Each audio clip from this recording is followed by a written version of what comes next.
Livro de Tiago, capítulo 1, versículo 1. Antes de eu ler, deixa eu só fundamentar o texto. O ano de 2020 para mim foi muito especial, porque foi um ano que eu li a Bíblia 3 vezes. O ano de 2020 foi um ano que me mudou completamente. Foi um ano que me quebrou por completo. Foi um ano que eu venci momentos muito duros na minha vida emocional. E só foi possível continuar a jornada não porque eu tive contato com um companheiro de reino. Só foi possível continuar a jornada em 2020 porque eu tive um profundo, intenso, sério relacionamento com a palavra escrita. E hoje eu quero te convidar para que nós venhamos ser do tamanho de uma gota d'água, mais profundos como o oceano. Porque nós vamos mergulhar profundo na palavra escrita. Ok? Já que nós estamos em uma escola, eu quero exercer aqui meu chamado de mestre e trazer para nós, cara, uma atmosfera de redenção a partir da palavra escrita. Ok? Então, Tiago, capítulo 1.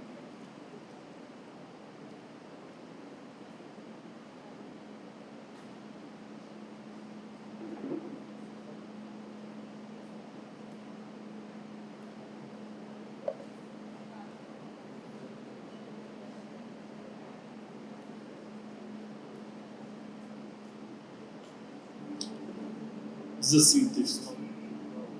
Tiago 1, versículo 1. Tiago, servo de Deus e do Senhor Jesus Cristo, as 12 tribos dispersas entre as nações, saudações. Meus amados irmãos, considerai motivo de júbilo o fato de passardes por diversas provações.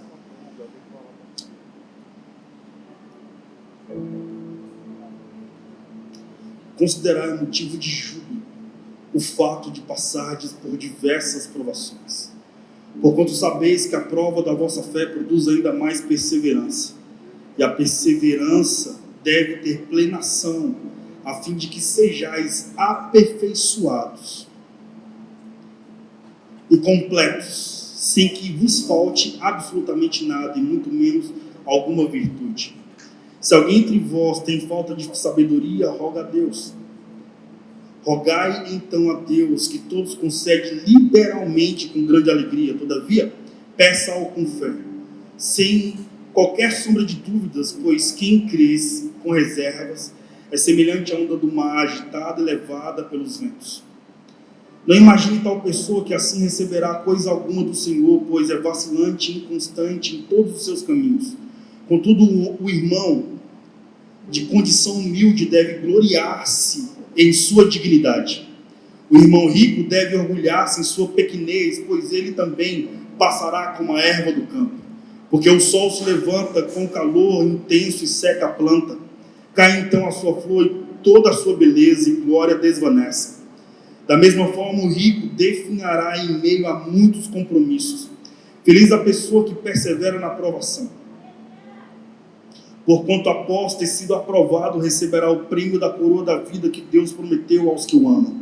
Entretanto, ninguém ao ser tentado deverá dizer: estou sendo tentado por Deus. Ora, Deus não pode ser tentado pelo mal, e a nenhuma pessoa tenta. Cada um, porém, é tentado pelo seu próprio desejo, sendo por esse iludido e então arrastado. Em seguida, esse desejo, tendo concebido, faz nascer o pecado, e o pecado, após ter sido consumado, gera a morte. Meus amados irmãos, não vos permitais ser enganados. Toda boa dádiva, todo bom perfeito, vem do Pai das luzes, e em quem não há oscilação, como se vê nas nuvens inconstantes. De acordo com a sua vontade, Ele nos gerou pela palavra da verdade, a fim de sermos como os que em primeiros frutos de toda a criação foram gerados. Assim, meus queridos irmãos, tende este princípio em mente. Toda pessoa deve estar pronta para ouvir, mas tardia para falar, e lenta para se irar. Porque a ira do ser humano não é capaz de produzir justiça. A ira do ser humano não é capaz de produzir justiça. Portanto, livrando-vos de todo tipo de impureza moral e aparência de maldade, recebei humildemente a palavra em vós implantadas, a qual é poderosa para salvar a vida eterna. Para a vida eterna. Sede praticantes da palavra, não somente ouvintes, iludindo-vos a vós mesmos. Porquanto se alguém é ouvinte da palavra e não é praticante, é semelhante ao homem que contempla o seu rosto no espelho. E depois de admirar a si mesmo, sai e logo se esquece da sua aparência. Porém, a pessoa que observa atentamente a lei perfeita, a lei da liberdade, e nela persevera, não sendo ouvinte negligente, mas praticante zeloso, será muito feliz em tudo que empreender. Se alguém se considera religioso, mas não freia a sua língua, engana-se a si mesmo. Sua espiritualidade não tem valor. A religião que Deus, o nosso Pai, aceita com sinceridade e com imaculação é essa. Cuida dos órfãos, das viúvas, que possuem necessidades, especialmente se não deixem-se corromper-se pelas vãs filosofias humanas. Caros irmãos, como crentes em nosso glorioso Senhor Jesus Cristo, não façais acepções de pessoas, tratando-as com preconceito ou parcialidade. E por assim dizer, entrar em vossa sinagoga algum homem com anéis de ouro no dedo, trajando roupas caras, e ao mesmo tempo entrar uma pessoa pobre, vestindo roupas velhas e sujas. Ao tratardes com atenção especial apenas um homem bem trajado, e honrando, dizendo a este: eis aqui um lugar digno da tua pessoa, assenta-te, pois. Mas se dissertes ao homem pobre: tu podes ficar ali em pé, ou assenta-te aqui no chão, próximo ao estrado onde põe os meus pés, não fizeste discriminação preconceituosa, e vos tornastes como juízes que usam critérios perversos? Ouve, meus amados irmãos, não escolheu Deus para o mundo os que são pobres, para serem ricos em fé e herdeiros do reino que ele prometeu aos que o amam? Contudo, vós tendes menosprezado os pobres, e não são os ricos que vos oprimem? Não são eles que vos arrastam para os tribunais? Não são os ricos que blasfemam o bom nome que sobre vós foi invocado? Se vós, entretanto, observais a lei do reino, como está registrado na Escritura que ordena: amarás o teu próximo como a ti mesmo, então estaria agindo corretamente. Se, todavia, tratais as pessoas com parcialidade, estareis incorrendo em pecado e sereis condenados pela lei como transgressores. Porquanto, quem obedece toda a lei, mas tropeça em apenas uma das suas ordenanças, torna-se culpado de quebrá-la integralmente. Pois aquele que proclamou não adulterarás, também ordenou não matarás. Ora, se não adulteras, porém comete um assassinato, te tornaste da mesma forma transgressor da lei. Falai e procedei com todos, como quem haverá de ser julgado pela lei da liberdade. Pois, olha o versículo 13, pois será exercido um juízo sem misericórdia sobre quem também não usou de compaixão. A graça triunfa sobre o juízo. De que adianta, meus caros irmãos, alguém proclamar sua fé se não tem obras? Acaso essa fé pode salvá-los? Se o irmão ou irmã estiverem necessitados de roupa, passando por privações de alimento de cada dia, e qualquer entre vós lhes disser: ide em paz, aquecei-vos, comei e satisfazer-vos, porém se lhe dá alguma ajuda concreta, do que adianta isso?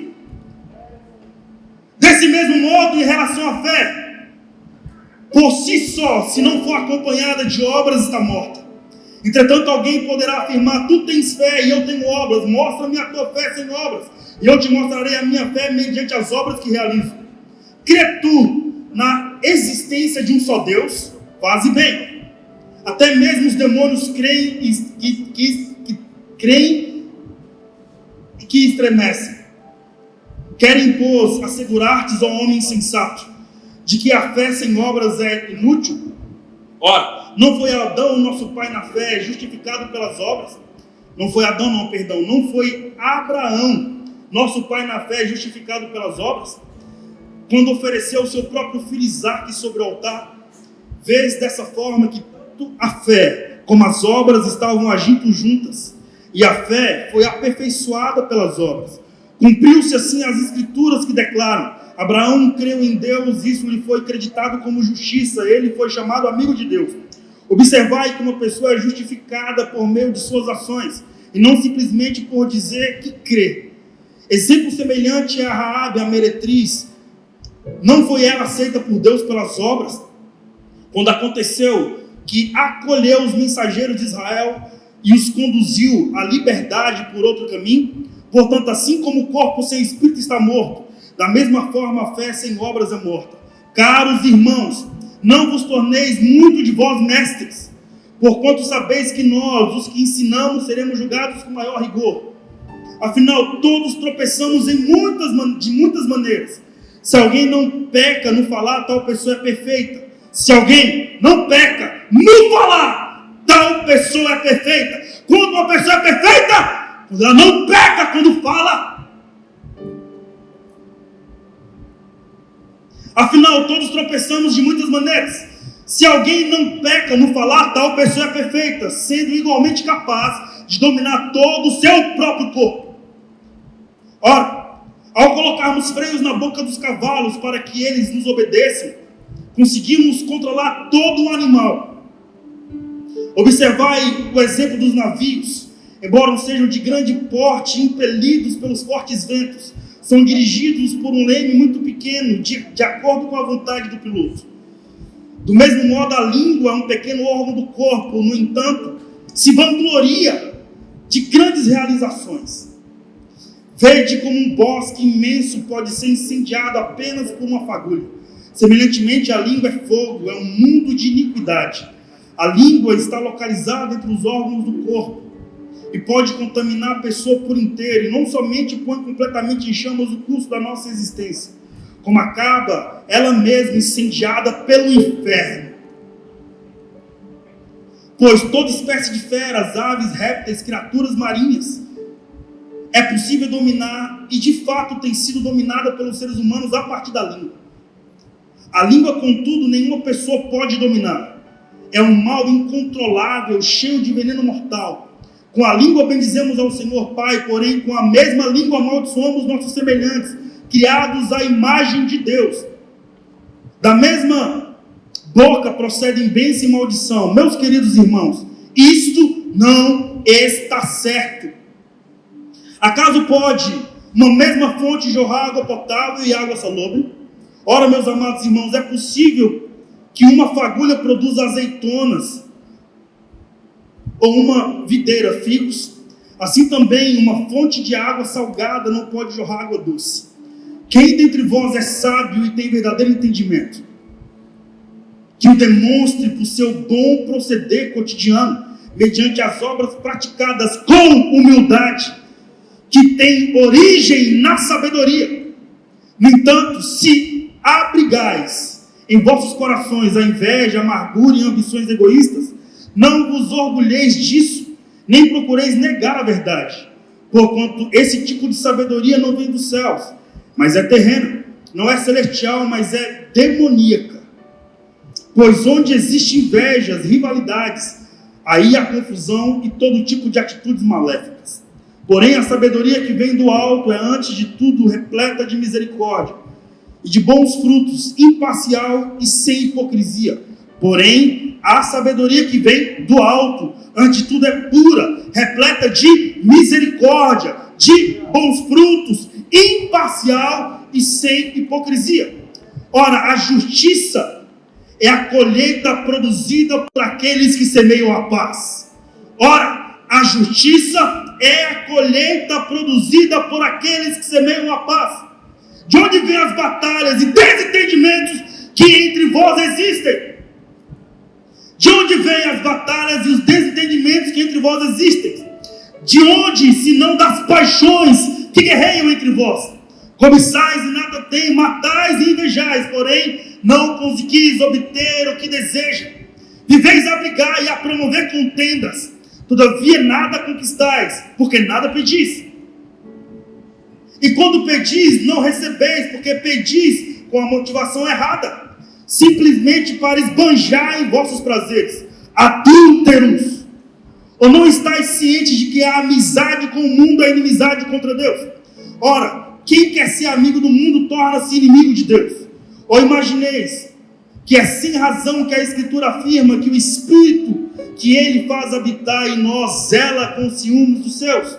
Todavia Ele nos outorga graça ainda maior. Por isso, declara a Escritura: Deus se opõe ao arrogante, mas concede graça aos humildes. Entretanto, sujeitai-vos a Deus, resisti ao diabo, e ele fugirá de vós. Achegai-vos a Deus, e ele acolherá todos vós. Pecadores, limpai os vossos corações, e vós, que tendes a mente dividida pelas paixões, purificai o coração. Entristecei-vos, arrependei-vos e chorai, abandonai o riso fácil, e pranteai, trocai a vossa euforia pelo pesar. Humilhai-vos na presença de Deus, e Ele vos exaltará. Caros irmãos, não faleis mal uns dos outros. Quem se põe a falar contra algum irmão, ou passa a julgar o seu irmão, acaba protestando contra a lei, e a julga também. Ora, se passa a julgar a lei, cessa de obedecê-la, e assumes então a posição de juiz. Um só é legislador e juiz. Aquele que pode salvar e aquele que pode aniquilar. Tu, no entanto, quem és para julgar teu semelhante? Agora prestai atenção, vós que aclamais: hoje ou amanhã iremos para tal cidade, lá nos estabeleceremos por um ano, negociaremos e obteremos grande lucro. Contudo, vós não tendes o poder de saber o que acontecerá no dia de amanhã. O que é a tua vida? Sois simplesmente como uma neblina que aparece por um tempo e logo se dissipa. Em vez disso, devias afirmar: se o Senhor quiser, viveremos e faremos isso ou aquilo. Entretanto, estáis agora vos orgulhando das vossas capacidades. E toda vanglória como essa é maligna. Versículo 16. Entretanto, estáis agora se orgulhando da vossa capacidade. Toda vanglória como essa é maligna. Refleti sobre isso, pois quem sabe que deve fazer o bem e não faz, comete pecado. E agora prestai atenção, vós ricos, chorai e arrependei-vos, porquanto desgraças haverão de cair sobre vós. Vossas riquezas apodrecerão e vossas roupas finas desvanecerão, ruídos pela traça. Vosso ouro e vossa prata todos estão oxidados, e a ferrugem deles testemunhará contra vós. E assim como o fogo vos devorará a carne, tendes acumulado bens demais nesses últimos tempos. Eis que o salário dos trabalhadores que ceifam vossos campos, e que vós desonestamente deixais de pagar, está clamando por justiça, e tais clamores chegarão aos ouvidos do Senhor dos Exércitos. Tende vivido regaladamente sobre a terra, satisfazendo todos os vossos desejos, e tendes comido até vos fartardes como em dias de festa. Condenais e matais o justo, sem que ele tenha vos oferecido qualquer resistência. Porquanto, meus amados irmãos, sede pacientes até a vinda do Senhor. Observai como o lavrador aguarda o precioso fruto da terra, esperando com paciência até que o receba as primeiras chuvas de outono e as que encerram a primavera. Sede vós igualmente perseverantes, fortalecei o vosso coração, porquanto a vinda do Senhor se aproxima. Irmãos, não vos queixeis uns dos outros, para que não sejais também assim julgados. Eis que o juiz está às portas. Irmãos, tomai como exemplo de paciência e perseverança a atitude dos profetas, que pregaram em nome do Senhor diante de sofrimentos. Eis que consideramos bem-aventurados todos quantos demonstram a fé e ao atravessarem muitas aflições.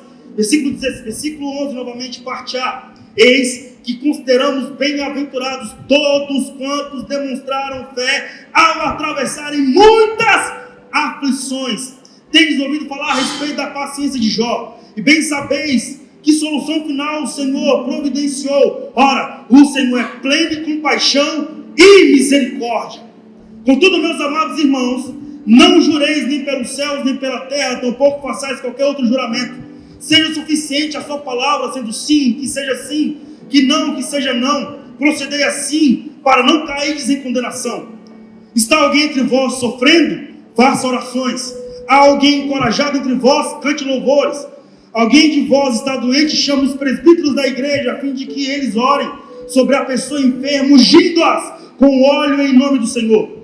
E a oração feita com fé curará o doente, e o Senhor o levantará. E se houver cometido pecados, será perdoado.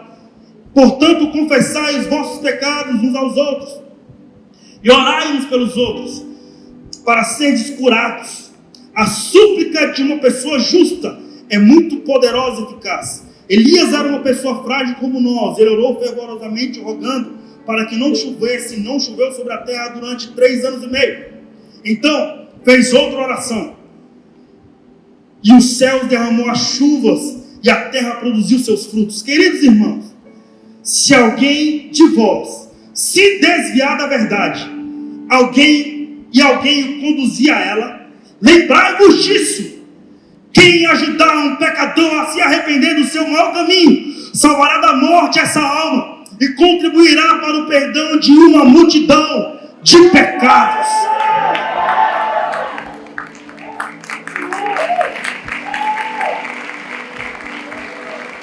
Se Jesus está morto, por favor, 1 minuto de silêncio.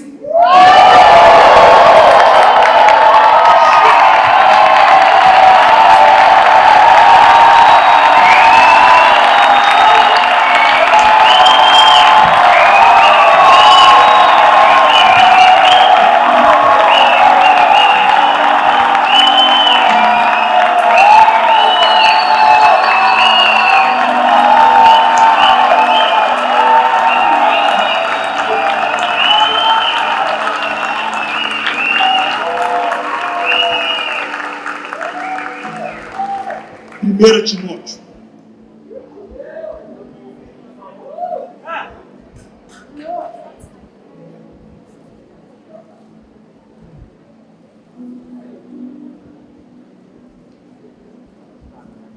Capítulo 1, versículo 1.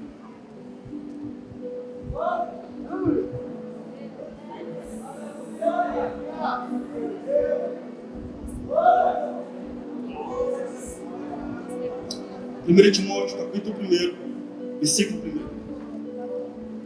Paulo, apóstolo de Cristo Jesus por ordem de Deus, nosso Salvador, e de Cristo Jesus a nossa esperança. A Timóteo, meu verdadeiro filho na fé, graça, misericórdia e paz da parte de Deus, do Senhor Jesus Cristo, nosso Salvador e Senhor.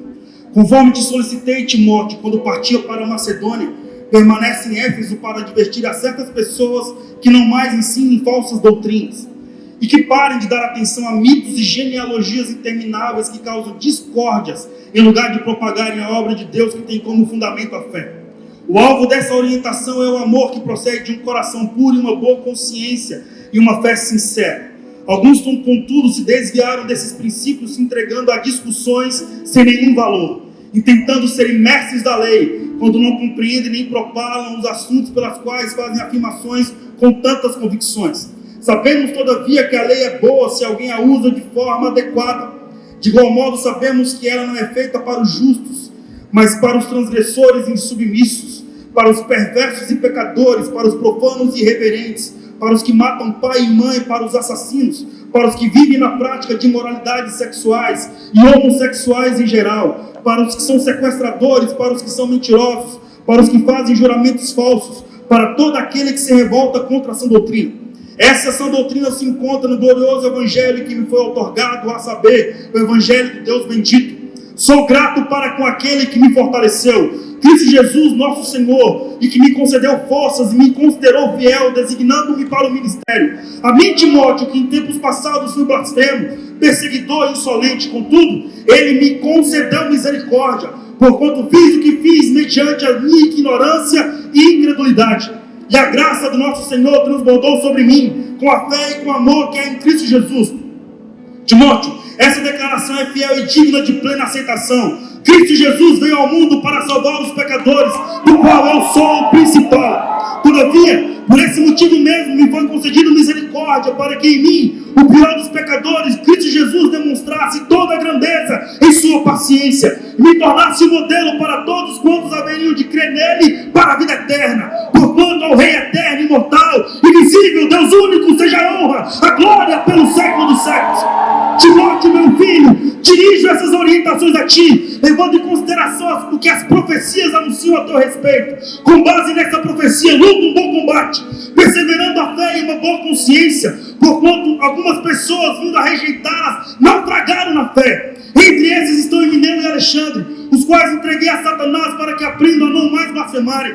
Antes de tudo, Timóteo, recomendo que façam súplicas, orações, intercessões, ações de graças, em favor de todas as pessoas, orando pelos reis, por todos os que exercem autoridade, para que tenham uma vida tranquila e pacífica, pois com toda piedade e dignidade, pois isso é bom e agradável diante de Deus, nosso Salvador, a qual deseja que todas as pessoas sejam salvas e cheguem ao pleno conhecimento da verdade. Porque há um só Deus, um só mediador entre Deus e o ser humano, é Cristo Jesus, homem. Há um só Deus, um só mediador entre Deus e o ser humano, é Jesus Cristo, homem. Ele que se entregou em resgate por todos nós, para servir de testemunho do seu próprio tempo. Afirmo-vos essa verdade, Timóteo, e não minto ao declarar que para isso fui designado pregador e apóstolo, mestre dos gentios na fé e na verdade. Porquanto determino que os homens orem em todo lugar, levantando suas mãos santas, sem ira e sem discussões. Semelhantemente, recomendo que as mulheres se vistam com decência, com modéstia e discrição, e não usem trança, nem com ouros ou pérolas, nem com roupas muito caras, mas que se vistam de uma boa obra, como convém mulheres que professam a servir o nome do Senhor. A mulher deve aprender em silêncio com toda a reverência. Não permita que a mulher ensine nem exerça autoridade sobre o homem. Esteja, portanto, em silêncio, porquanto Adão foi criado primeiro e Eva depois. E mais, Adão não foi enganado, mas a mulher que foi enganada e caiu em transgressão. Contudo, a mulher será restaurada, dando luz a filhos, desde que permaneça na fé, no amor e na santidade com bom senso. Essa é uma declaração digna de todo crédito. Se alguém almeja o episcopado, Timóteo de fato deseja algo excelente. É fundamental, pois, que o bispo seja irrepreensível, marido de uma só mulher, equilibrado, tenha domínio próprio, seja respeitável, hospitaleiro, capacitado para ensinar. Não deve ser apegado ao vinho nem violento, mas sim amável, pacífico e não amante ao dinheiro. O bispo deve também governar bem a sua própria família, sabendo educar seus filhos, a lhes serem submissos com todo respeito. Porquanto, se alguém não sabe governar a sua própria família, como poderá cuidar da igreja de Deus? Não deve ser recém-convertido, a fim de que não se ensoberbeça e nem caia na mesma condenação em que caiu o diabo. Também é necessário que tenham bom testemunho dos de fora, para que não sejam envergonhados nem caiam na armadilha do diabo. Quanto aos diáconos, Timóteo, da mesma forma devem ser honrados de uma só palavra, não dados a muito vinho, nem tampouco dominados pelo amor ao dinheiro. Devem então permanecer no ministério da fé com a consciência pura. Devem também, antes de tudo, passar por experiência, pois se não houver nada que o desabone, então que esses exerçam o diaconato. As mulheres, da mesma maneira, devem ser respeitáveis, não caluniadoras, moderadas e fiéis em tudo. Os diáconos devem ser maridos de uma só esposa, governar bem a sua própria casa, cuidando dos seus filhos. Pois todos aqueles que servem bem o diaconato alcançarão uma posição de honra e muita intrepidez na fé que há em Cristo Jesus. Ainda que alimente a esperança que vem em breve, meu filho Timóteo, escreva essas orientações para que fale a toda a igreja.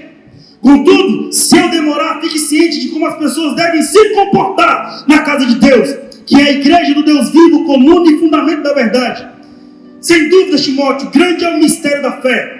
Deus foi manifestado em carne, foi justificado no Espírito, contemplado pelos anjos, pregado entre as nações, crido no mundo e recebido acima da glória. O Espírito Santo afirma expressamente, Timóteo, que nos últimos tempos alguns se desviarão da fé e darão ouvido a espíritos enganadores e a doutrinas de demônios, sobre a influência de hipocrisia de pessoas mentirosas que têm a consciência cauterizada. São líderes que proíbem o casamento e ordenam a abstinência de alimentos que Deus criou para serem recebidos com ações de graça pelos que são fiéis e estão bem firmados na verdade. Pois tudo que Deus criou é bom, Timóteo, e nada deve ser rejeitado se puder ser recebido com ações de graça, porquanto é santificado pela palavra de Deus e pela oração. Oriente então, Timóteo, como as pessoas devem se comportar.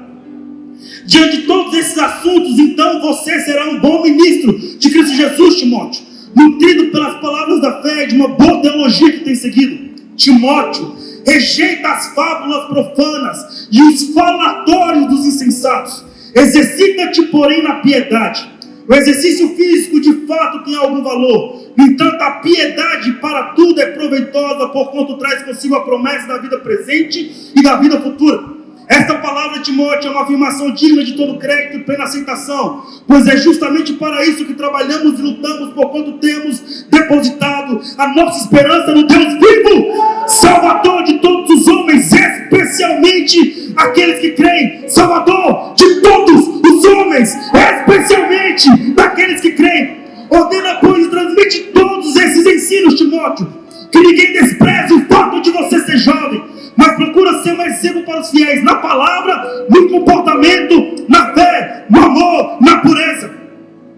Enquanto aguarda a minha chegada, Timóteo, meu filho, aplica-te à leitura e à exortação ao ensino. Não deixe de desenvolver o dom que é em ti, que te foi otorgado por mensagem profética, com imposição de mãos por parte dos presbíteros. Dedica-te plenamente ao cumprimento dessas responsabilidades, Timóteo, para que todos possam testemunhar o teu progresso. Tem cuidado de ti mesmo e do teu ensino. Persevera nesses deveres, pois agindo assim, salvarás tanto a tua própria vida quanto a de todos que te derem ouvido.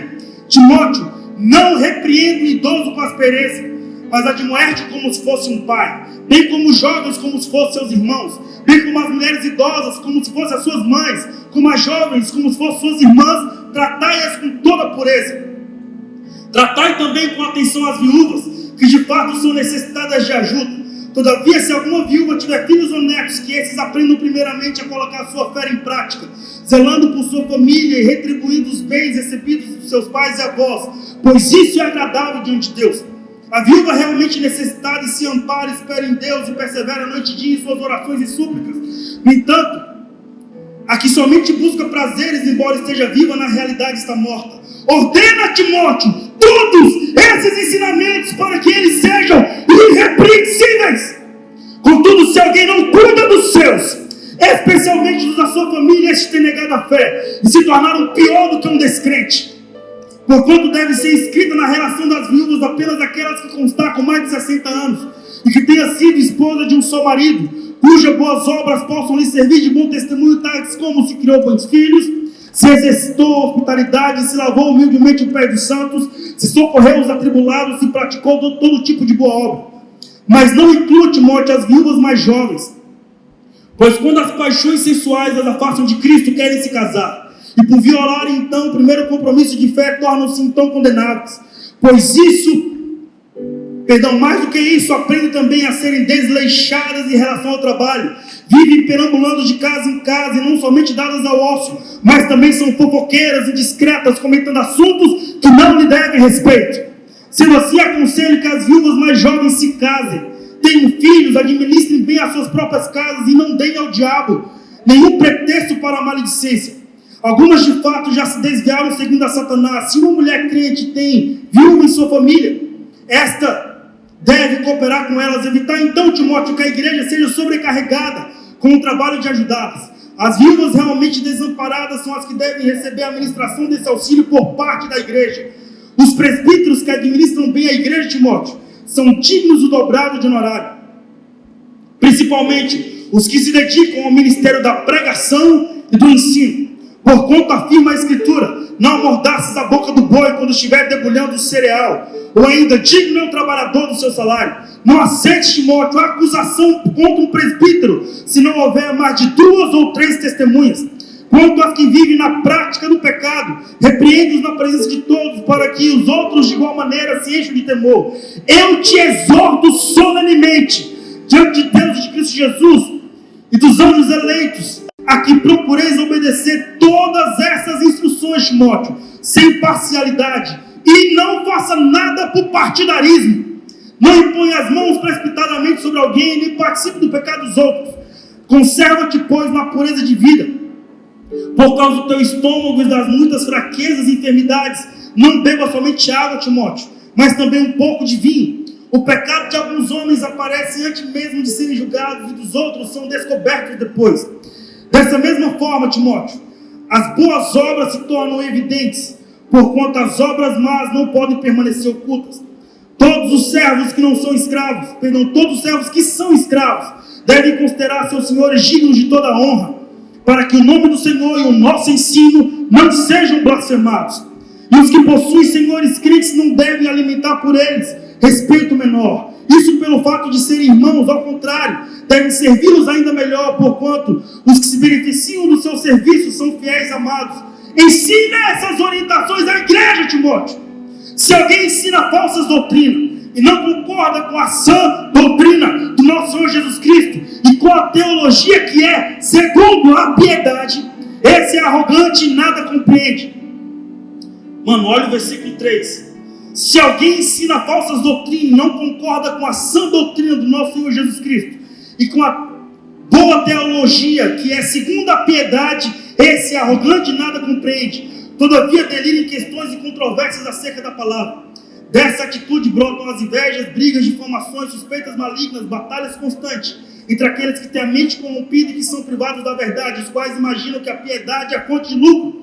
De fato, a piedade acompanhada com alegria espiritual é grande fonte de lucro, porquanto ingressamos nesse mundo sem absolutamente nada, e ao partirmos daqui, Timóteo, nada também podemos levar. Por isso devemos estar satisfeitos se tivermos com que nos alimentar e nos vestir, Timóteo. No entanto, os que ambicionam ficar ricos caem em tentações, em armadilhas e muitas vontades loucas e nocivas, que atolam muitas pessoas na ruína e na completa desgraça. Porquanto o amor ao dinheiro é a raiz de todos os males, Timóteo. Por causa dessa cobiça, alguns se desviarão da fé e se atormentarão em meio a muitos sofrimentos. Aleluia. Versículo 11. Tu, porém, homem de Deus, foge dessas ciladas. Mano, olha o antitexto do texto que o autor está trazendo no texto. Volta por gentileza, versículo 9. No entanto, os que ambicionam ficar ricos caem em tentações e em muitas armadilhas e em muitas vontades loucas e nocivas que atolam muitas pessoas na completa ruína e também na desgraça. Porquanto o amor ao dinheiro é a raiz de todos os males, e por essa cobiça alguns se desviaram da fé e se atormentaram a muitos sofrimentos. Tu, porém, homem de Deus, foge dessas ciladas e segue a justiça, a piedade, a fé, o amor, a constância, a mansidão. Combate uma boa batalha na fé. Toma posse da vida eterna para a qual fostes convocado, tendo já realizado boa confissão diante de muitas testemunhas, na presença de Deus e de Cristo Jesus, que perante Pôncio Pilatos fez perfeito testemunho, eu te exorto. Guarda este mandamento imaculado e irrepreensível até a manifestação do nosso Senhor Jesus Cristo, a qual fará com que se cumpra no seu devido tempo. Ele é o único bendito e soberano, Rei dos reis e Senhor dos senhores. O único que é imortal e habita em luz inacessível, a quem ninguém nunca viu e nem pode ver. A Ele sejam a honra, o poder, para todos sempre. Amém. Ordena aos que são ricos no presente mundo, Timóteo, que não sejam orgulhosos e nem depositem a esperança de suas incertezas de riquezas, nas suas riquezas, aliás, mas em Deus, que nos concede generosamente tudo. Versículo 17. Ordena aos que são ricos no presente mundo que não sejam orgulhosos, nem depositem a sua esperança na incerteza de suas riquezas, mas em Deus, que nos concede generosamente tudo o que precisamos para vivermos satisfeitos. Orientam a praticarem o bem, Timóteo, e que sejam ricos, mas em boas obras, sensíveis, solidários e generosos. Dessa maneira acumularão um valioso tesouro para si mesmo, um firme fundamento para a era que há de vir, e assim alcançarão a verdadeira vida. Timóteo, guarda o tesouro que te foi confiado, evita as conversas inúteis e profanas, assim como as muitas elucubrações sem fundamento, que muitos chamam de saber. Ora, algumas pessoas professando tal conhecimento se desviarão da fé. Que a graça esteja convosco. Se Jesus está morto, mano, 1 minuto de silêncio.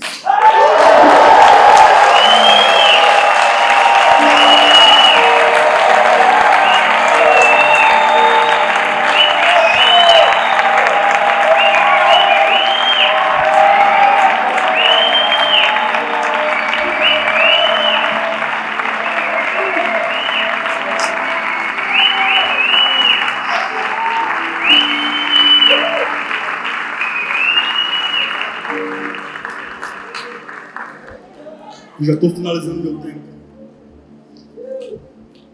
Mas eu quero fundamentar o que eu estou dizendo. Na verdade, tudo que eu falei já é fundamento. Eu poderia simplesmente descer daqui. Esse fundamento está aqui. A carta de Tiago foi escrita aproximadamente no ano de 49 depois de Cristo, no governo de Nero. Tiago foi o irmão mais velho de Jesus, filho de José, que não era filho de Maria. Tiago não foi discípulo de Jesus, nem apóstolo. Tiago foi bispo. Sabe o que é bispo? Bispo é líder de líderes. Sabe o que é apóstolo? É aquele que fundamenta o reino de Deus em diferentes cidades. Interessante, cara. Existe uma escola de interpretação bíblica no período pós-apostólico na cidade de Alexandria, liderada por um homem chamado Filho de Alexandria. Existe uma escola de interpretação bíblica na cidade de Antioquia. A escola de interpretação bíblica da cidade de Alexandria fundamentou a teologia católica. A escola de interpretação bíblica na cidade de Antioquia fundamentou a teologia protestante. O interessante, cara, é que quando nós temos essa afirmação no período pós-apostólico, você percebe algumas características na vida do apóstolo Tiago a partir dos pais na fé. Você sabia que os discípulos dos discípulos não eram chamados de apóstolos? Eles eram chamados apenas de pastores e mestres. A primeira carta que nós lemos é a carta de Tiago. Foi uma carta para a igreja universal, sobretudo aqueles que eram judeus e acreditavam no Senhor. Tiago traz fundamentos sérios. Quem foi Tiago, então? Um cara que não foi discípulo de Jesus até que o viu ressurreto. Ele foi o irmão mais velho de Jesus, como falei. O mais significativo na carta de Tiago é que ele se converte só quando vê o irmão ressuscitado, a ponto de tomar posicionamento e se tornar um erudito de cabelos brancos, a ponto de orquestrar conflitos irremediáveis em teologia judaica a partir do colégio apostólico e através da teologia que o apóstolo Paulo pregava, através daquilo que ele experimentou em Antioquia. Atos capítulo 13 diz que o apóstolo Paulo estava vivendo um avivamento em uma geografia onde só existia mestres e profetas. Foi aonde o apóstolo Paulo foi fundamentado. Provavelmente você sabe disso. O apóstolo Paulo não viveu o avivamento de Atos 2, porque ele só se converte em Atos 9. Então você percebe, cara, uma linha extraordinária. Quem é Tiago? Tiago é aquele que olha para a igreja que Pedro e que Paulo cuidavam. Escreve ousadamente uma carta para uma igreja que não foi ele que pariu na fé. E ele traz ordenanças espirituais significativas, trazendo, cara, fundamentos espirituais extraordinários. Na carta de Tiago, como nós lemos, nós temos fundamentos que são cláusulas pétreas. E Tiago, cara, escreve para cristãos maduros, como você faz parte de uma escola 24:14. A minha proposta nessa noite é: respeite a inteligência de Deus e não terceirize a sua fé. Se falam que a sua atitude é correta ou incorreta, garimpe nas escrituras. Tudo o que vai fazer você dar o próximo passo. Tu não pode dar o próximo passo. Se as escrituras disser que não, mano, eu recuo. Mas se as escrituras disser, vai, filho, você tem acesso à redenção, à graça, ao arrependimento e ao ide. Vá, mano. A carta de Tiago então ensina de forma soberana. Tiago capítulo 1, versículo 4 diz: e a perseverança deve ter plena ação, a fim de que sejais aperfeiçoados e completos, sem que vos falte alguma virtude. Tiago vai trazendo a característica daqueles, cara, que deveriam receber um posicionamento a ponto de você colocar o pé numa geografia e se tornar raiz profunda. Sabe o que é avivamento? Naquilo que particularmente eu vivi? Gil, quem é você para falar de avivamento? Me converti com 8 anos de idade, mano, cresci num monte com pandeiro. Quando pequei, confessei publicamente. Quando me arrependi, chorei em angústia. Quando trouxe, cara, características de frutos, chamei a igreja. Quando tive a oportunidade de apacentar órfãos, viúvas, estrangeiros em presídios, fui. Quando amadureci intelectualmente, falando de gerar o reino de Deus em universidades, não me eximei. Foram 10 anos, mano, gerando o reino de Deus sozinho, cansado, com uma empresa. Quem é você para falar de avivamento, Gil? Um cara que perseverou, levando muitas cicatrizes e pancadas nas costas, mano. Porque é interessante, eu falei isso muito pro João. Uma coisa é você ter contato com esse negro de óculos e barba da pele para fora. Você tem contato apenas com a minha imagem. A imagem que você está tendo contato agora é a imagem que eu não estou vendo. A imagem que eu estou vendo agora você não está vendo. Você, ó ser humano, tem contato consigo apenas da pele para dentro. O Gil não tem contato com o Gil da pele para fora. O Gil só tem contato com o Gil da pele para dentro desde criança. O diabo não tem esse contato com o Gil da pele para dentro como eu tenho. Só quem tem contato com o Gil da pele para dentro como eu tenho é só Deus. O sensacional, mano, é quem é você, ó filho de Adão, para determinar o que o homem deve fazer, porque você só enxerga o homem da pele para fora. Se Jesus é o único que enxerga o homem da pele para dentro de forma redentiva. E quando o sangue de Jesus nos surge, irmão, da pele para dentro, todos nós, pecadores arrependidos com arrependimento genuíno, nos tornamos mais brancos que a neve. Quando é possível, irmão, a minha alma transbordar de alegria, quando eu faço, mano, atos de arrependimento no meu secreto, no lugar onde você não vê, ó filho de Adão, mas quando o Criador observa o meu jardim sendo restaurado no meu secreto, é outra parada. O que é que o apóstolo, perdão, o que o bispo Tiago diz então, irmão? Amados irmãos, versículo 2, capítulo 1, considerai motivos de grande júbilo do passar por diversas provações, porquanto sabeis que a prova da vossa fé produz perseverança, e a perseverança deve ter plena ação, a fim de que sejais aperfeiçoados e completos, sem que vos falte virtude alguma. Olha para mim. Matéria-prima do avivamento se chama arrependimento. O arrependimento convoca a salvação. A salvação, mano, chama a santificação. E o nome desse processo é avivamento. O sensacional nessa afirmativa é que o apóstolo Tiago vai trazer ensinamentos significativos para a igreja. E ele diz assim, logo no versículo 5. Se algum de vós falta sabedoria, rogai a Deus que a todos concede liberalmente, com grande alegria. Você vai para o versículo 14 que diz, cada um, porém, é tentado pelo teu próprio desejo, sendo por esse iludido e arrastado. Em seguida, esse desejo sendo concebido, faz nascer o pecado, e o pecado, após ter sido consumado, gera morte. Lendo a Bíblia, nós vemos, cara, o apóstolo Tiago trazendo fundamentos significativos para que você persevere na fé, sabendo que você é o único digno de julgar a si mesmo. É 1 Coríntios capítulo 11 que diz, examina-se o homem a si mesmo. É olhando para o espelho e dizendo, mano, não sou digno, Pai, me perdoa, e fazendo manutenção do seu secreto, você a si mesmo. Outro versículo que fundamenta o que estou dizendo é o texto que nós lemos.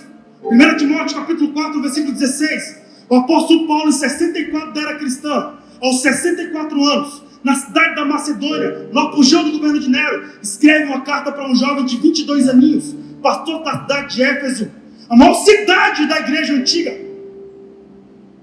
E Paulo diz a Timóteo, Timóteo, tem cuidado de ti mesmo.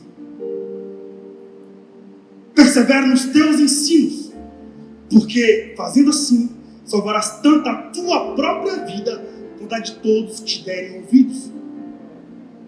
Nós vemos então duas cartas diferenciadas. Uma escrita em 49 depois de Cristo, carta de Tiago, escrita por um senhorzinho, e outra carta escrita em 64 da era cristã, também escrita por um senhorzinho. Um sendo irmão mais velho de Jesus, e uma sendo escrita por um cara que viu Jesus a caminho de Damasco. Dois caras com características diferentes. Um cuidando da igreja que o outro apacentou. E o sensacional nessa afirmativa, mano, é que o apóstolo Tiago vai trazendo redenção. Logo no versículo 1 do capítulo 2, Tiago diz assim, caros irmãos, como crentes do nosso glorioso Senhor Jesus Cristo, não façais acepção de pessoas. Não façais acepção de pessoas, tratando-as com preconceito ou parcialidade. Decidiu voluntariamente ser discípulo de Jesus. Sabe de algo, irmão? É necessário que não haja ego. É necessário que não haja rivalidade. Segundo os textos que nós lemos, mano, é pecado expor o outro de forma sem piedade. Diante do texto que nós lemos, é pecado quando entra alguém rico e você, cara, trata ele com mais honra. Diante do texto que nós lemos, é pecado quando você encontra um homem pobre que chega à tua sinagoga e você trata ele de forma humilhante. O apóstolo Tiago diz que a verdadeira religião é aquela que cuida dos órfãos, viúvas e se abstém das vãs filosofias. O apóstolo Tiago vai fundamentando de forma mais intensa e justa na literatura sacra, que me faz tremer a alma, mano, e que me apacenta como um farol diante da escuridão da contemporaneidade. Tiago traz algo que para mim, mano, não gera apenas vida, mas me quebranta, me motiva, determina a minha jornada e me faz literalmente queimar o Senhor. Tiago vai continuar o texto. Lá no versículo 12 do capítulo 2, Tiago diz assim: falai e procedei com todos, como quem deve ser julgado pela lei da liberdade, pois será exercido um juízo sem misericórdia sobre quem também não usou compaixão. Olha o texto: pois será exercido um juízo sem misericórdia sobre quem também não usou de compaixão. A graça triunfa sobre o juízo. Nós temos, cara, a evidência de Tiago. Para finalizar, Tiago. E para finalizar, Tiago. Eu estou vendo a galera levantar a placa, eu estou pensando se eu respeito a galera ou se eu respeito a palavra. Olha o texto.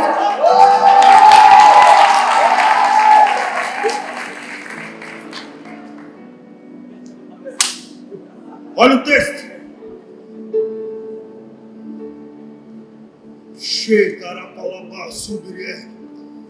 O texto vai trazendo orientações significativas sobre minha proposta de fé, sobre tua proposta de fé, sobre nossa proposta de fé. Porque só é possível, irmão, eu entrar em ti quando tu se esvaziar de ti, para que eu caiba em ti, para que sejamos nós. Só é possível tu entrar em mim quando eu me esvaziar de mim, para que tu caiba em mim, para que sejamos nós. Para quando sentarmos à mesa, você não me apresentar o Pai que é teu. Porque se você me apresentar o Pai que é teu, eu posso me sentir órfão na casa do teu Pai. Se eu apresentar o Pai que é meu, você pode se sentir órfão na casa do meu Pai. Que tal nos esvaziarmos, para quando sentarmos na mesa encontrarmos um Pai que é nosso?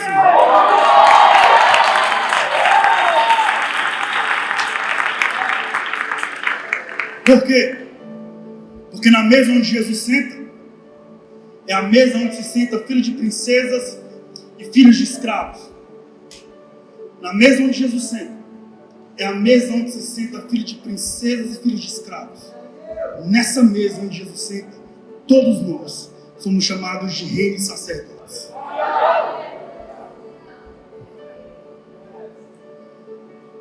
Tiago vai trazendo então essa reverência espiritual. E Tiago vai colocando cada um no seu próprio lugar.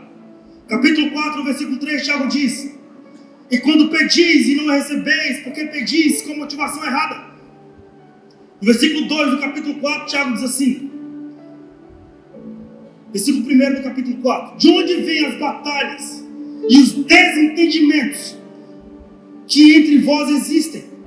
De onde vem senão das paixões que guerreiam sobre vós, das vaidades que guerreiam sobre vós, da possibilidade, cara, de gerar humilhação que guerreia sobre vós? Tiago vai concluindo: cobiceis e nada tendes, matais, invejais, porém não conseguis obter. O que desejais, viveis a brigar e a promover contendas, todavia nada conquisteis porque não pedis. O versículo 3 para mim é tão sensacional, já que nós estamos na escola. E quando pedis e não recebeis, pedis com motivação errada, simplesmente para esbanjardes os vossos prazeres. Eu estava ensinando para a minha igreja. Há orações que fazemos, cara, que certamente têm uma motivação errada, mas são feitas da forma certa. Orações que são feitas da forma errada com a motivação certa. Por exemplo, suponhamos que eu seja uma mulher. Eu tenho um marido que me espanca. Ou melhor, suponhamos que eu sou pai e tenho um filho que está nas drogas. Eu vou usar o exemplo de mulher porque eu sou homem. Então não dá para eu entender mulher porque eu não tenho útero. O que eu posso fazer é amar absolutamente.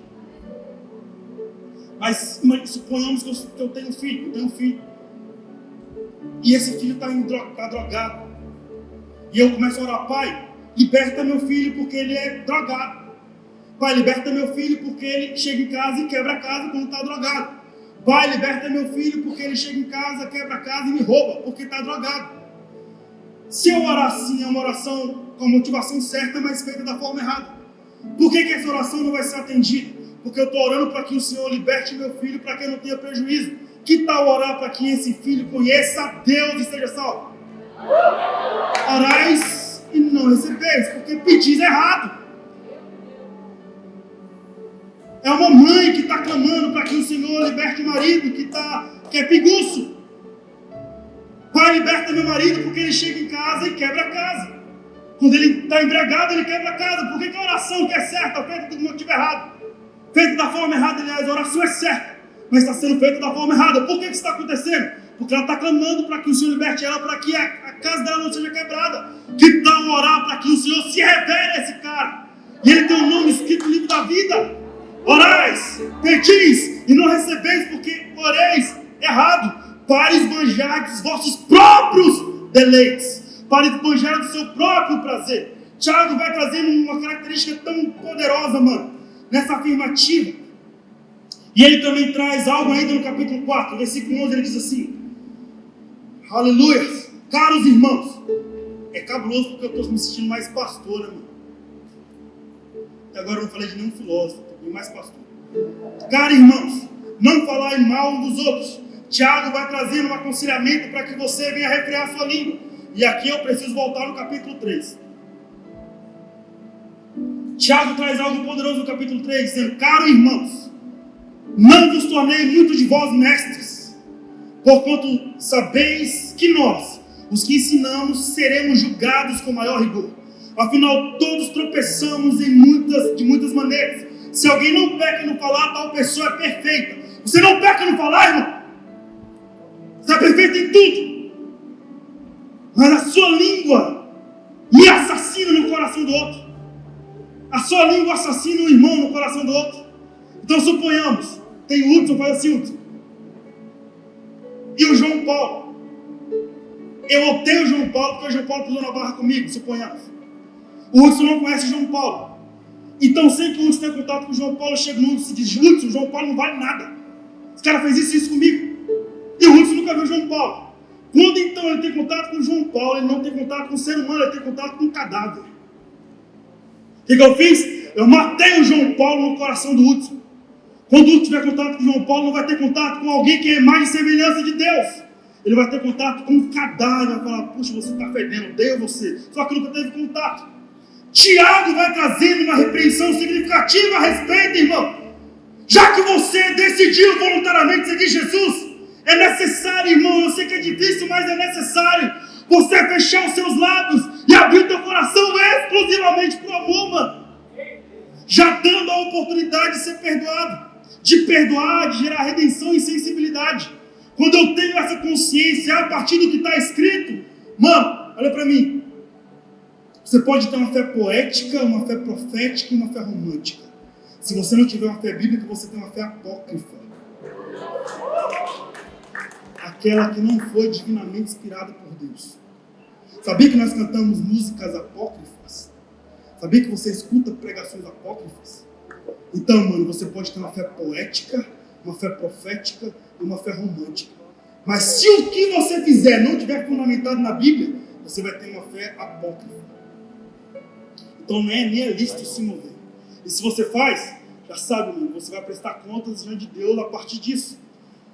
Tiago então vai trazendo essa repreensão e essa sutileza espiritual. E ele diz a partir do versículo 2, capítulo 3, afinal, todos tropeçamos de muitas maneiras. Se alguém não peca no falar, tal pessoa é perfeita, sendo igualmente capaz de dominar teu próprio corpo. Ora, ao colocarmos freios na boca do cavalo, para que eles nos obedeçam, conseguimos controlar o animal todo. Observai, por exemplo, os navios. Embora sejam de grande porte, impelidos pelos fortes ventos, são dirigidos por um leme muito pequeno, de acordo com a vontade do piloto.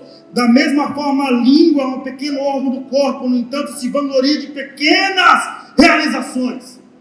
Eu estava na dentista esses dias, fazendo manutenção no meu aparelho, e ela falou uma parada para mim que eu chapei. Ela viu que eu estava chapado. Ela começou a apertar o aparelho e ela falou: você sabia, Gil, que a língua é o músculo mais forte do corpo? é tão forte que ela contribui com a força do maxilar. O órgão mais consistente, mais poderoso do corpo são os dentes. Que uma mordida pode dar até 80, 90 quilos quando você morde. Por isso, quando você morde, sua bochecha dói demais.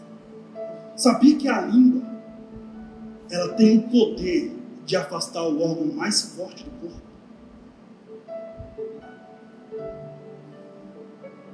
Tiago está dizendo, se você não controla a sua língua, você é como um animal irracional, te compara a um cavalo.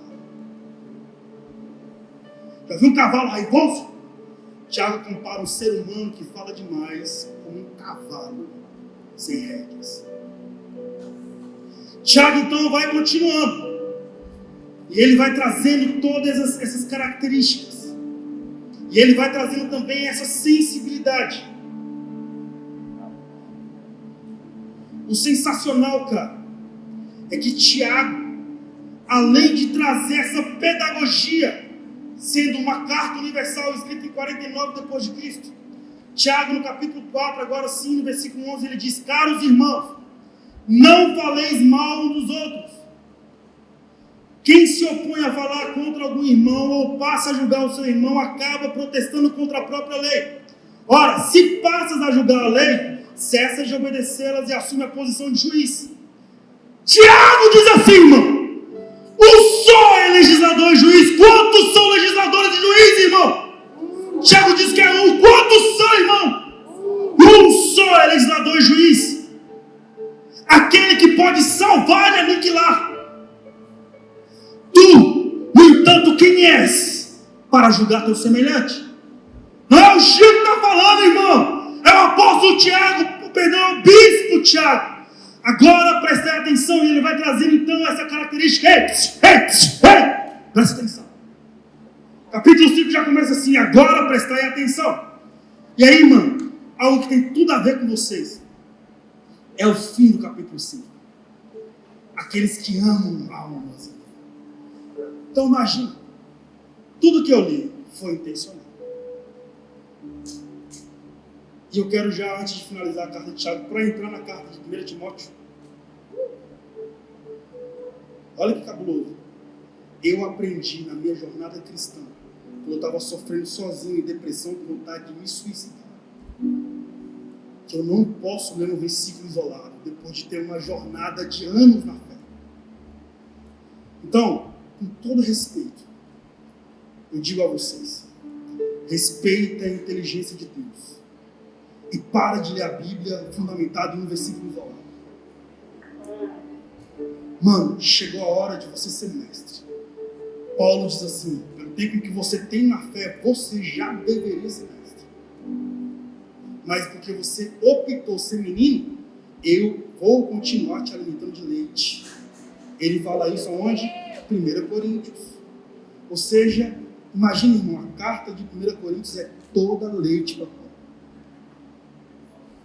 É onde ele fundamenta unidade no capítulo 10, onde ele fundamenta corpo no capítulo 11, onde ele fundamenta dons no capítulo 12, onde ele disse no capítulo 13 que você pode ser batizado com o Espírito Santo. Ou melhor, você pode falar em línguas, você pode ter dons espirituais e não ser batizado com o Espírito Santo. Porque paz, meu irmão, perdão, desmistificar. Mas 1 Coríntios capítulo 13, quando Paulo fala sobre amor, ele não fala sobre amor eros, amor de homem e mulher. Ele fala sobre amor ágape, amor de Deus com a humanidade. Então, seria desonesto textualmente pegar o amor que Paulo fala em 1 Coríntios 13 e você escrever um bilhete para dar para sua namorada, respeitando o texto. O texto não fala de amor de homem e mulher, nem amor de pai para filho, nem amor de amigo para amigo. Não, amor ágape, filhos, Filadélfia. É amor ágape, amor de Deus com a humanidade. Tudo que eu estou falando para Paulo é leite. Tá doido, bro? Isso gera dentro de mim, cara, a necessidade de mergulhar nas Escrituras. Foi então que, no apogeu dos meus dias maus, ainda na pandemia, quando eu quis me suicidar, porque você só conhece o Gil da pele para fora, da pele para dentro, só Deus sabe como eu estava. Eu comecei a mergulhar na Bíblia, e foi meu único momento de paz. Eu dormia, acordava às 4, 5 horas da manhã, ficava deitado na minha cama até às 16 horas da tarde, abria meu computador, fingia que tinha escovado os dentes, abria meu computador e lia a Bíblia com 300 pessoas que estavam cuidando. Lia a Bíblia todos os dias em 2020, entre 4 e 7 horas, todos os dias. Todos os dias da pandemia. Das 6 às 10 horas, das 23 horas às 12 horas da manhã, com o Hudson e mais um grupo de amigos mais íntimos. Isso gerou em mim esperança de continuar. Foi lá na Bíblia, aquilo que me fundamenta. Então, irmão, não foi só aqui que eu li 2 livros. Na minha igreja, a gente já estava muito adaptado a isso. Eu não consigo mais estar numa reunião e ler um versículo isolado e fundamentar um discurso todo a partir do versículo. Mas é lícito? Claro que é lícito sim, irmão. Continua fazendo isso. Estou falando daquilo que o Senhor está fazendo eu viver, está permitindo o Gil experimentar. Porque perceba que os 2 livros que nós lemos, a mensagem não está em um versículo, a mensagem é o livro todo. Inclusive, eu não sei se você sabe disso, até o século XVI não existia capítulos nem versículos. Se lia a Bíblia da forma que eu li. Mas foi colocado capítulos, primeiro foi colocado capítulos em 1226 por um clérigo de Londres, se tornou chanceler da Universidade de Paris. Foi o homem que colocou capítulos na Bíblia. E em 1556, um outro homem colocou versículos. Aí vem a primeira tradução da Bíblia impressa a partir de Martim Lutero, quando ele reforma Wittenberg na Alemanha, através da reforma protestante. E aí, cara, é assim que eu tenho partido a minha jornada cristã. Eu preciso entender o que o texto diz, não uma frase. É lícito eu pegar uma frase? Claro que é, irmão. Mas eu estou te convidando a um amadurecimento. Quando você lê a Bíblia, irmão, não leia um versículo isolado, irmão, para fundamentar os seus desejos ou para condenar alguém. Leia o livro todo! Porque talvez quando você lê, você vai perceber que você é tão pó quanto Adão.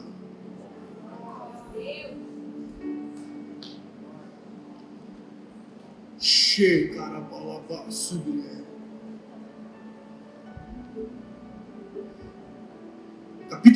Capítulo 4, já li? O fim de Tiago. Olha o que ele fala a partir do versículo 17, capítulo 5. Elias era uma pessoa frágil como nós.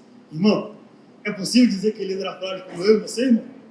Tiago diz que Elias era frágil como eu e você. Conhece a história de Elias? Tiago diz que Elias era fraco como eu e você, frágil. Quem foi Elias? Lê 1 Reis. 1 Reis diz que Elias foi tão moleque doido, brother, na sua expressão profética, que os corvos levavam alimento para ele 2 vezes por dia.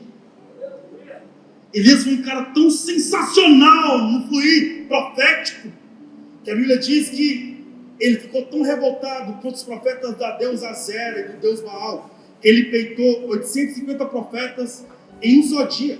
Sozinho, mano!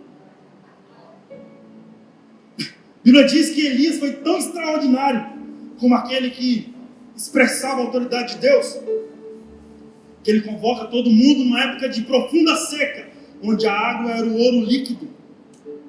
E ele pega o ouro líquido e diz: vamos fazer aqui um altar de pedras, vamos colocar o que de mais incrível e valioso nós temos, que é a água. Vamos colocar aqui no altar.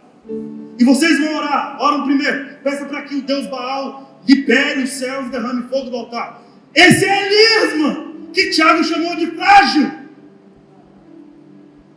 O cara que passa horas observando os profetas clamando e nada acontecendo. O cara que tira onda sozinho com 850 profetas. E diz: aí, mano, ora mais alto porque teu Deus deve estar no almoço. Aí, mano, ora mais alto porque teu Deus deve estar dormindo. Esse é Elias que Tiago chamou de frágil. O interessante, mano, é que ele disse assim: vamos parar, agora não é vez de orar. Quando o cara orou, imagina, mano, a camada de ozônio se abrindo, Deus derramando fogo e o fogo vindo bebendo na água. E a Bíblia diz ainda, mano, que quando Elias ora, ele sozinho, depois que ele analisa, cara, o rosto dos profetas de Baal, olhando para a atmosfera e o que Deus estava fazendo com expressão de imbecilidade, a Bíblia diz que Elias veio e assassinou 150 profetas ao fio da espada, sozinho. Quem é esse cara? O cara que Tiago chamou de frágil, como nós. Por que Tiago diz que Elias foi frágil como nós? Porque Elias foi o cara que peitou o inferno sozinho em um dia. Assim como vocês estão fazendo ao estar aqui. Mas a Bíblia diz que 24 horas depois que Elias assassina os profetas de Baal e de Azera, a Bíblia diz, irmão, que uma mulher chamada Jezabel peitou Elias, e por causa do grito de uma mulher, Elias foi para a caverna. Sabe por quê, irmão? Olha para mim. Porque é mais fácil para um homem de Deus enfrentar uma legião de demônios do que um ser humano que me odeia. É mais humano enfrentar uma legião de demônios do que um ser humano que te odeia.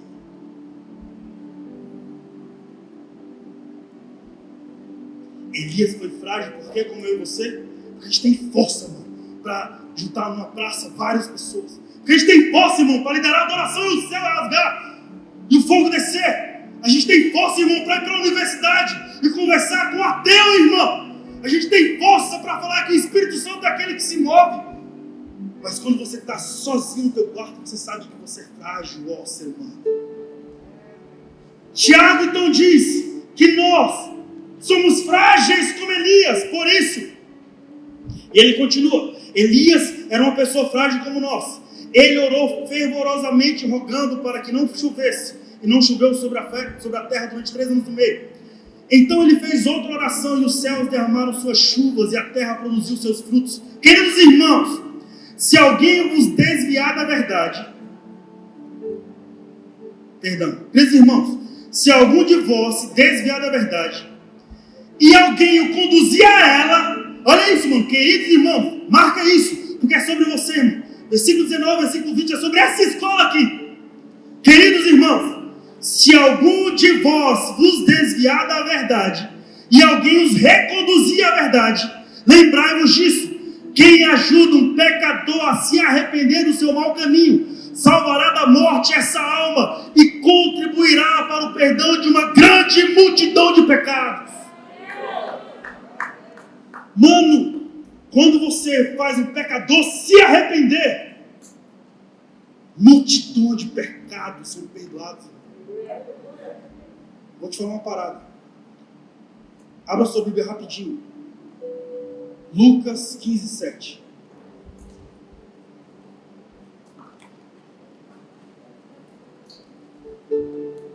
Lucas 15, 7.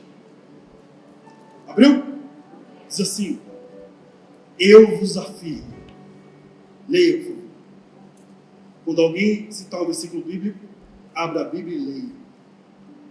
Eu vos afirmo que haverá maior alegria nos céus por um pecador que se arrepende, do que por 99 justos que não necessitam de arrependimento. Está escrito: eu vos afirmo que haverá maior alegria nos céus por um pecador que se arrepende, do que por 99 justos que não necessitam de arrependimento. Os céus, irmãos, não faz festa enquanto você está em santidade. Já está em santidade, irmão? Você não faz mais de sua obrigação. Você ora, lê a Bíblia e jejua. Você não faz mais de sua obrigação, irmão. Não tem por que eu te idolatrar, te dar uma medalha. Porque você já está redimido.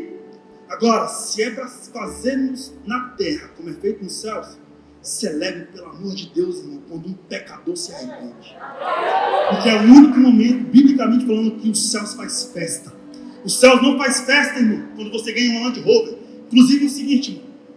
Muitos de nós, inclusive eu, oro para que o Senhor mude meu carro popular por uma Land Rover. E de repente estou subindo um monte, pagando preço, fazendo campanha, dando oferta para que o Senhor mude meu carro popular por uma Land Rover. Se o Senhor mudar meu carro popular por uma Land Rover, meu coração não se santificar, eu não fui abençoado, eu fui Land Roverizado. Se o meu coração não mudou enquanto o Senhor me deu uma Land Rover, mano, na verdade eu estava indo para o inferno de Fusquinha, agora eu estou indo para o inferno de Land Rover.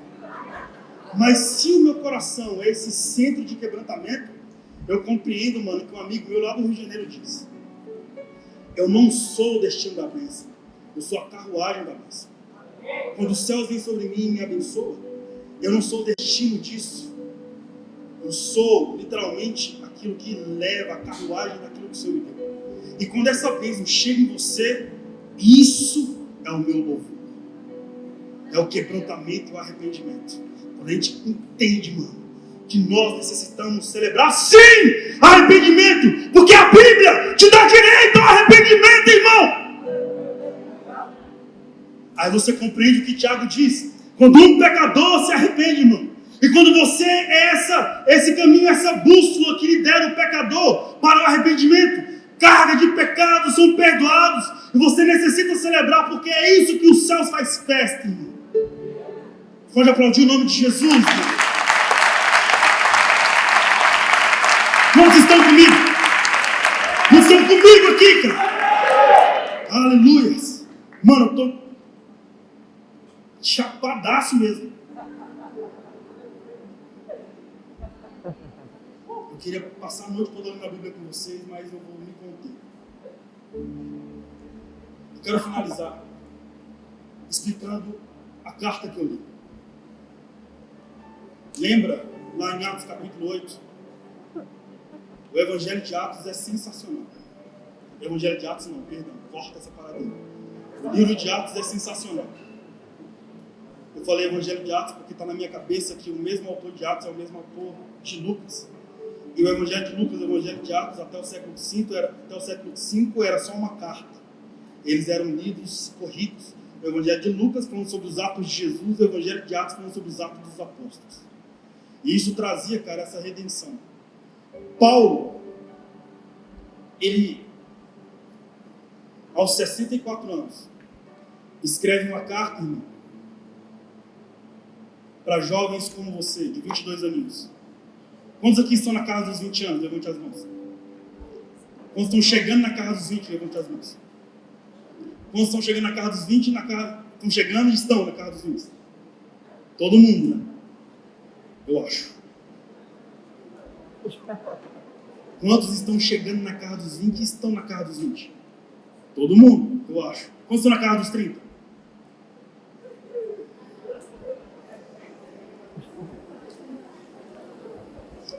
A carta de 1 Timóteo é sobre você, irmão, olha para mim. Timóteo já começa a carta para que você vigie diante de algumas características interessantes. Ele pede para que você pare de dar atenção a mitos e genealogias intermináveis, no capítulo 1, no versículo 4. Capítulo 2, o apóstolo Paulo traz algo que eu acho que muitos irmãos se ofenderam. Algum irmão se ofendeu quando o apóstolo Paulo traz no texto, semelhantemente, no versículo 9, capítulo 2. Semelhantemente, recomendo que as mulheres se vistam com decência, com modéstia e discrição, e não usem tranças, nem ouro, nem pérolas, nem roupas muito caras, mas se vistam de boas obras, como convém às mulheres.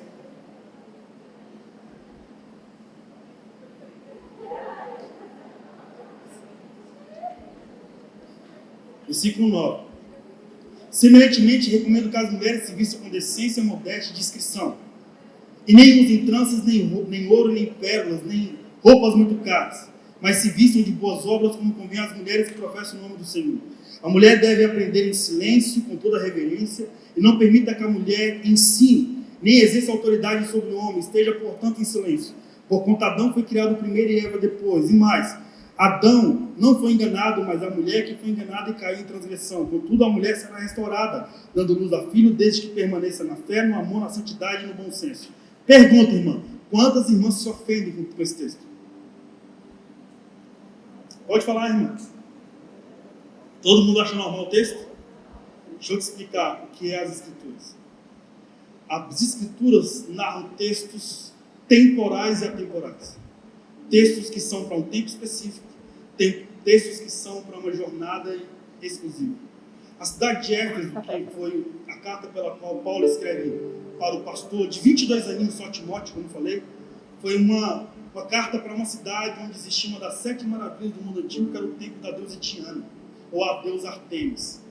Uma das características significativas em Éfeso é que existia aproximadamente mais de 900 pórticos, onde as ninfas, que eram aquelas que adoravam a deusa ninfa, que eram mulheres com o corpo bem torneado, mulheres bem interessantes visualmente falando, quando essas mulheres tinham um trabalho nobre socialmente falando, que era trabalho de promiscuidade em relação à prostituição. Paulo, quando envia a carta a Éfeso, ele envia a carta a uma cidade que não é patriarcal, uma cidade que é matriarcal. Inclusive, irmão, Paulo não pregou para muitas cidades patriarcais, a não ser Jerusalém e Israel. Perceba que Paulo não escreve nenhuma carta para os judeus, por isso que não se sabe se Paulo escreveu a carta aos hebreus.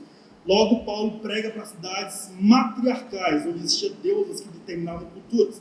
O interessante é que o apóstolo Paulo envia essa carta sabendo que essas ninfas eram mulheres que exerciam uma profissão nobre, chamada prostituição.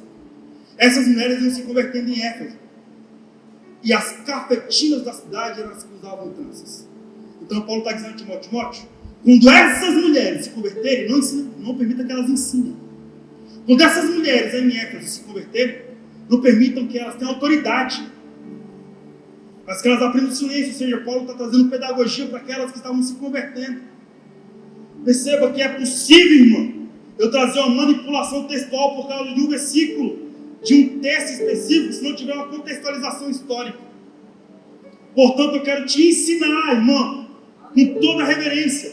Mergulhe na Bíblia, entenda o autor que escreveu o texto, entenda o tempo histórico do texto, entenda, cara, o tempo sociológico do texto, entenda por que o autor escreveu, para quem escreveu, entenda a motivação da escrita.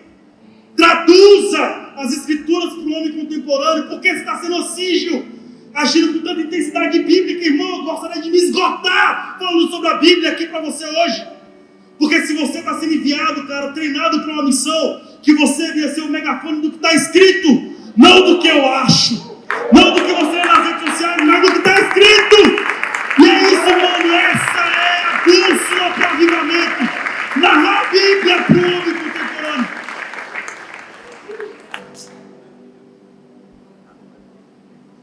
Fique em pé em nome de Jesus.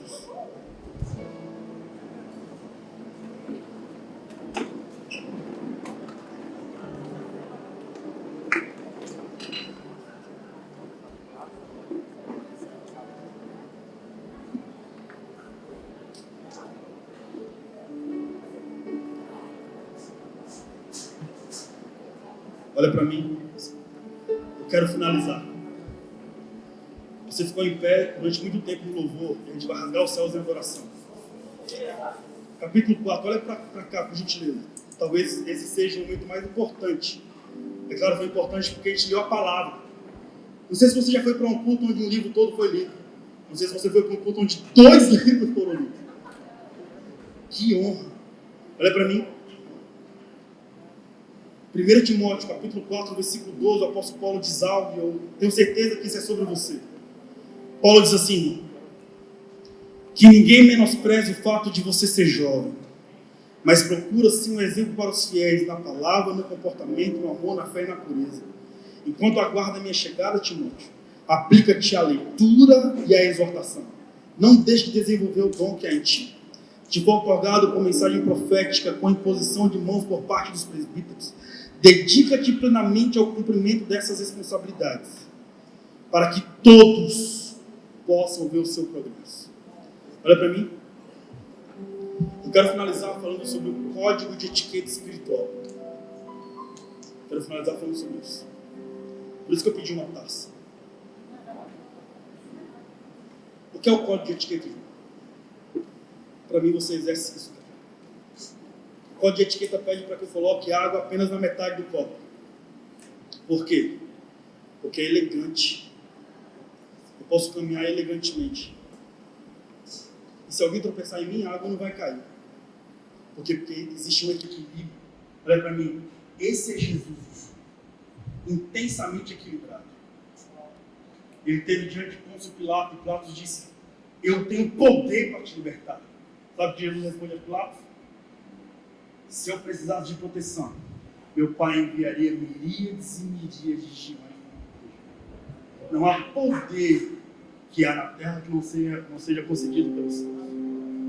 Olha para mim. Jesus é assim, irmão. Equilibrado, fino. C.S. Lewis é sensacional porque ele escreve as Crônicas de Nárnia. E a principal felicidade de Lewis é possível defender um leão, irmão?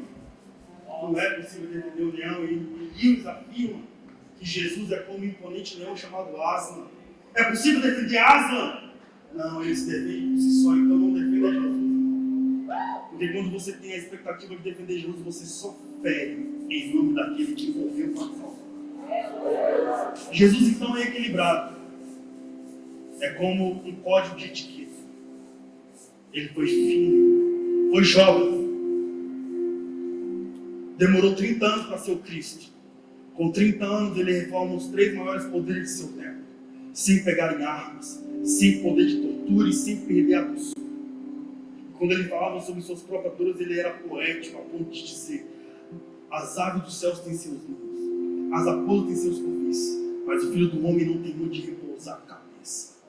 Esse é o Cristo que nós adoramos. Seja então equilibrado com Jesus. Mas quando você decide viver, não a partir de um código de etiqueta, mas através de sua cabeça, sua mentalidade, suas ideologias, a partir do digital influência que você segue, não a partir do que está escrito, você vai se enchendo de muita coisa humana.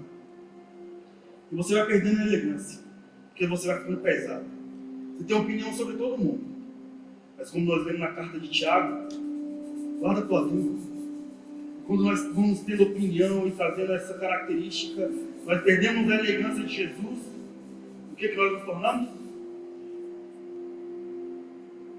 Deselegantes. Estou elegante agora, irmão?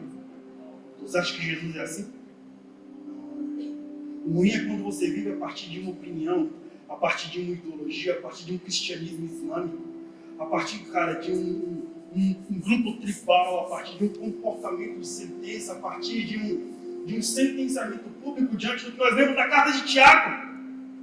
Sabe o que acontece? Você perde a elegância. E se alguém tropeçar em você, cara, vai sair alguma coisa. E se sair, vai sair o quê?